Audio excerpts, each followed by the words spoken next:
Vaikai, jūs tikriausiai labai gerai žinote paukštį gandrą. Tai mes dabar išskleiskime gandro sparnus ir pabandykime atsistoti ant vienos kojos. Taip išstovėkime tiek skaičių, kiek mums metų. 1, 2, 3, 4, 5, 6, 7. Oi, kiek čia man tų metų? Nežinau. Ai, užteks. Ir pakeiskime koją. 1, 2, 3, 4, 5, 6, 7. Šaunuoliai, mums pavyko. Dar vienas paukštis, kurį mes jau esame irgi aptarę, pingvinas.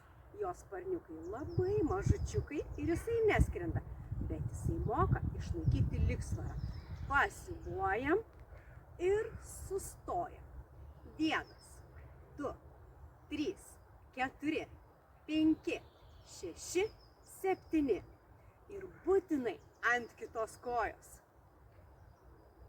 1, 2, 3, 4, 5, 6, 7.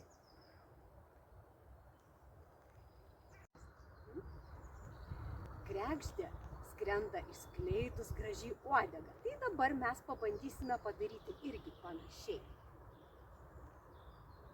1, 2, 3, 4, 5, 6, 7. Ir būtinai tą patį padarysime ant kitos kojos. 1, 2, 3, 4, 5, 6, 7. Šaunuoliai. Dar vienas paukštis, su kuriuo mes susipažinome, tai pelėda. Atsimenat, kaip jinai moka gerai atsisukti?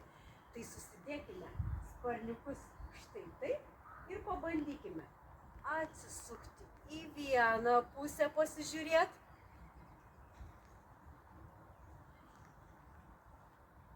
Ir į kitą pusę. Matot, kaip gerai žiūrisi? Šaunuoliai.